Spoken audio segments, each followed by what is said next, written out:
Hello students, welcome you all in Dolphin School of Excellence online class. Myself Diksha Jain and I am going to take your English grammar class. Okay, so in this class we will discuss about your lesson 2. The name of the chapter is Subject and Predicate. Okay, what are subject and what are predicate we will discuss about in this class. So earlier we have discussed about sentence. Okay, so sentence has two parts. A sentence has two parts.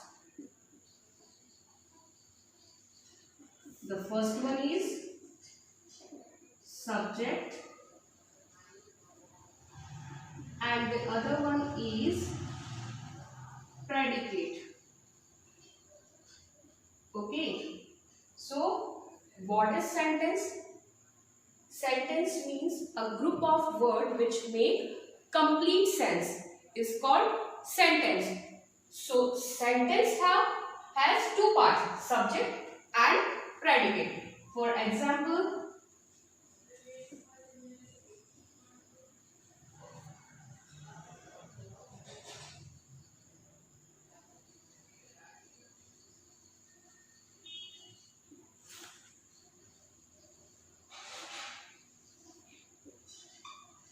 Raman is playing cricket.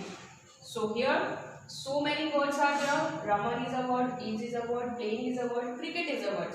So these are group of words and make complete sense. So this is a sentence. Okay, sentence means a group of words which make complete sense is known as sentence. Now come on the subject and predicate. What is subject here? In this sentence we are talking about Raman. Okay, we are discussing about Raman. So who is the main person here? Raman. So Raman is your subject. Okay, Raman is your subject. Here Raman is your subject and the remaining part of your sentence is known as predicate. So sentence is divided into two parts.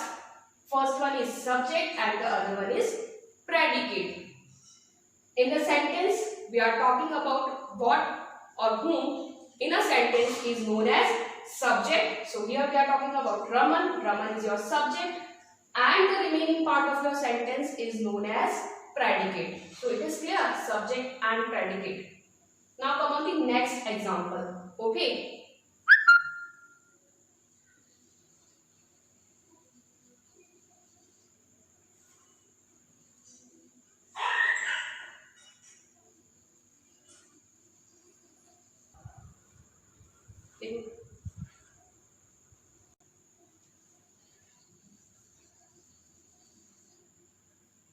Raman is going to school. Raman जो है वो school जा रहा है. So in this sentence, Raman is your subject and the remaining part is your predicate.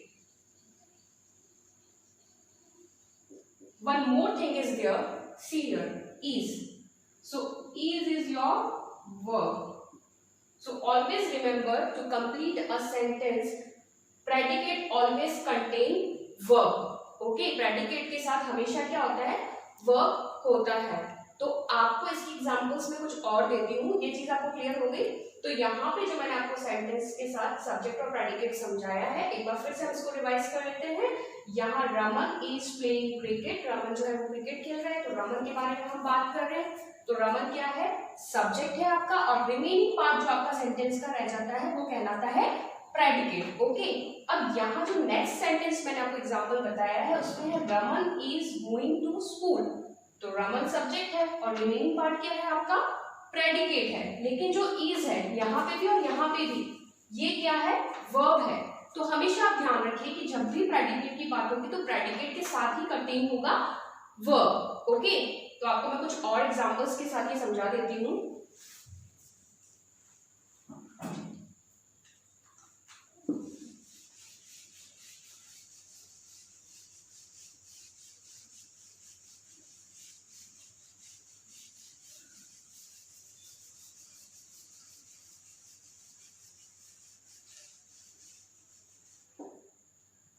For example mother is cooking food. So in this sentence what is subject? Subject क्या है? Subject हो जाएगा आपका mother. ठीक है, तो mother को आप अंडरलाइन करके लिख देंगे subject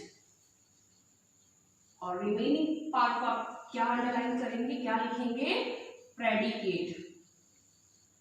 ओके, तो यहां पे भी क्या दिख रहा है आपको? verb दिख रहा है. यहां पे भी क्या है? वर्ब है और वर्ब किसके साथ हो रहा है, आ रहा है? प्रेडिकेट के साथ आ रहा है. तो आपको ये चीज क्लियर हो गई कि स्टार्टिंग में जिसके बारे में हम बात कर रहे हैं वो है सब्जेक्ट और रिमेनिंग पार्ट है प्रेडिकेट और प्रेडिकेट कंटेन करता है वर्ब को. You are going to Jaipur. तुम जयपुर जा रहे हो. तो तुम जयपुर जा रहे हो, तो यहां पे सब्जेक्ट क्या हो गया? यू. यू मीन्स तुम. तुम जो कहां जा रहे हो? जयपुर जा रहे हो. तो are going to Jaipur is your predicate. You is your subject. So इस सेंटेंस में कौन सा वर्ब कंटेन कर रहा है प्रेडिकेट? प्रेडिकेट के साथ कौन सा वर्ब है?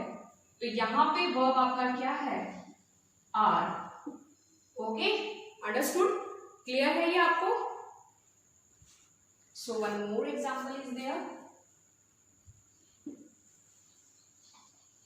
The girls are not tired. जो बच्चियां, जो लड़कियां हैं वो नहीं थकी हैं. तो the girls are not tired. तो यहां आपका सब्जेक्ट क्या हो जाएगा? The girls. ये पूरा आपका क्या है? This is your subject and the remaining part is your predicate. Okay, and are is your verb. Okay, it is clear? So you have to understand that the subject may have one word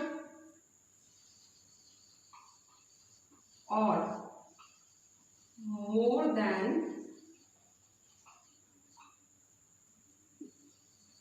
one word. तो subject जो है आपका, जैसे यहां हमने क्या देखा? The girls. So more than one word है, 1 and 2. सो सब्जेक्ट जो है आपका क्या हो सकता है? वन वर्ड भी हो सकता है और मोर देन वन वर्ड भी हो सकता है. एक भी हो सकता है. आप ये नहीं देखें कि फर्स्ट में जो आ रहा है वही हमारा सब्जेक्ट है तो हम सब्जेक्ट के लिए द को ही अंडरलाइन करें. It is wrong. Okay, subject क्या है जिसके बारे में आप बात कर रहे हो? सेंटेंस में किसके बारे में बात हो रही है? गर्ल्स के बारे में बात हो रही है. तो द गर्ल्स जो है वो पूरा सब्जेक्ट है. ओके, तो द गर्ल्स आपका पूरा सब्जेक्ट हो गया. तो इसीलिए मैंने ये लाइन मेंशन की है कि जो सब्जेक्ट है, द सब्जेक्ट में हैव वन वर्ड. या तो वो वन वर्ड में हो सकता है, जैसे मदर वाला एग्जांपल हमने देखा था तो उसमें मदर क्या है? सिंगल वर्ड है. तो वन वर्ड में भी हो सकता है और मोर देन वन वर्ड में भी हो सकता है. तो ये चीज आपको क्लियर करनी है. Okay, now come the next point.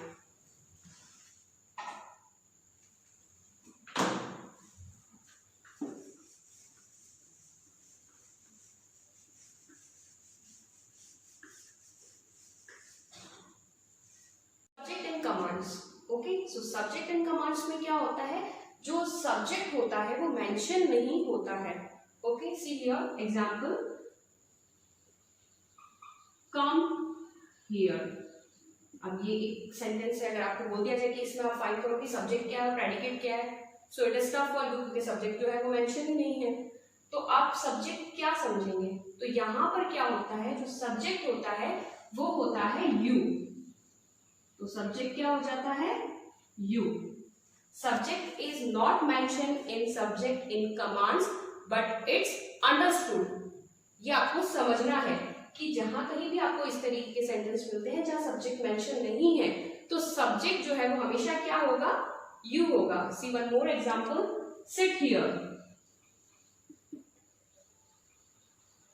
अगर हम बात करते हैं सिट हियर तो यहाँ पे भी क्या है? आपको सब्जेक्ट नहीं मिल रहा है तो आप सोचेंगे कि सब्जेक्ट तो मेंशन ही नहीं है तो हम किसको अंडरलाइन करेंगे?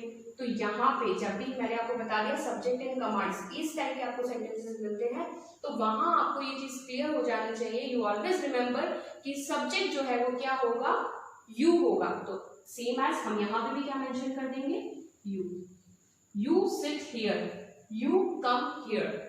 सो सब्जेक्ट इन कमांड्स में आपको सिर्फ इतना ही ध्यान रखना है कि इस टाइप के जो आपको सेंटेंसेस मिलते हैं जहां सब्जेक्ट मेंशन नहीं है, वहां ये चीज अंडरस्टूड है कि सब्जेक्ट जो है वो यू होगा। Okay, now come on the next point. So next क्या है हमारा, subjects in questions. Subject in questions. अब क्वेश्चन मेकिंग जो सेंटेंसेस होते हैं, इंट्रोगेटिव सेंटेंसेस जो हम जानते हैं, आपने पढ़े भी हैं सेंटेंसेस में।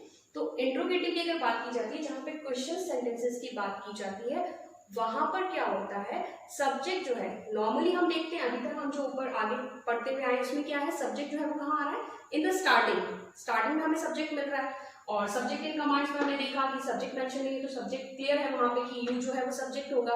अब नेक्स्ट जो हमारा पॉइंट आया है, सब्जेक्ट इन क्वेश्चंस। यहाँ पर क्या होता है, हमने देखा है हर सेंटेंस में स्टार्टिंग में क्वेश्चन होता है, लेकिन यहाँ पे क्या होता है, सब्जेक्ट जो है, जो क्वेश्चन सेंटेंसेस होते हैं उनमें क्या होता है, सब्जेक्ट जो है वो एंड में आता है। सी हियर एग्जांपल,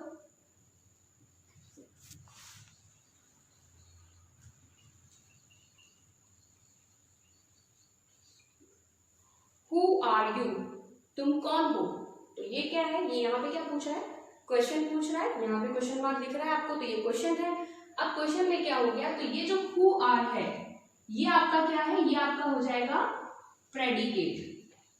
ये क्या है आपका, प्रेडिकेट है। ओके, और यू क्या है आपका, you is your subject. So आप यहाँ पे देखें, who are you, who are you में यू, हु आर आपका है प्रेडिकेट और यू है आपका सब्जेक्ट। तो यहाँ पे क्या हो रहा है, सब्जेक्ट जो है वो बाद में आ रहा है। तो सब्जेक्ट इन क्वेश्चंस में हमेशा ध्यान रखिएगा, जब भी आप क्वेश्चन की सेंटेंसेस देखते हैं तो उसमें आपको सब्जेक्ट हमेशा बाद में मिलेगा। आप इस चीज को हमेशा नहीं याद कर लीजिएगा कि हु आर यू, तो हु हम यहाँ पे सब्जेक्ट कर दें और आर यू को हम क्या कर दें, प्रेडिकेट। It is wrong. इसके लिए आपको हमेशा ध्यान रखना है कि सब्जेक्ट जो है वो आपको कहाँ मिलेगा, एंड में मिलेगा, एंड ऑफ द सेंटेंस मिलेगा। See one more example,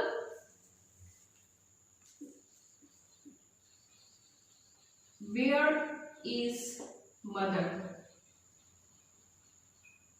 where is mother. अब यहाँ पे भी क्या है, क्वेश्चन मार्क है, इट इज क्लियर कि ये क्वेश्चन है।